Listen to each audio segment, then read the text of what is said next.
NC के सदर doctor Farooq Abdullah और नायब सदर उमर अब्दुल्ला ने खाक बीरवा के कई देहात का दौरा किया। नासिर असलमानी, अली मोहम्मद सागर और डॉक्टर मोहम्मद शफीवानी भी इनके हमरा थे। उन्होंने कांधामा बीरवा में प्रोफेसर अब्दुल मजीद मुत्तू के घर जाकर उनके बड़े भाई की वफात पर उनसे ताजियत की। उन्होंने सीरहार में पार्टी से वाबस्ता एक खानदान से ताजियत की।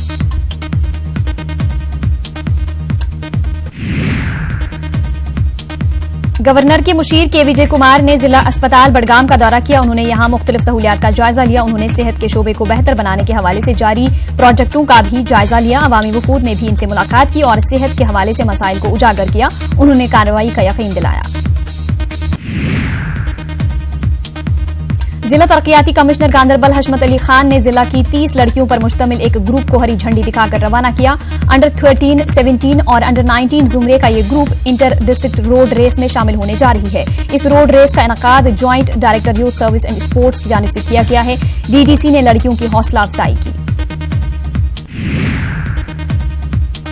जम्मू कश्मीर टीचर्स फोरम से नजीर शाहिद की सरबराही में अलहदगी इख्तियार करने वाले धड़े ने जम्मू कश्मीर टीचर्स फोरम जिला बडगाम में वापसी इख्तियार की। गवर्नमेंट बॉयज मिडिल स्कूल माजहामा में इस सिलसिले में फोरम की एक तकरीब मुनक्किद हुई। इफ़हाम तफहीम से इस ग्रुप ने टीचर्स फोरम में दोबारा शमूलियत इख्तियार की।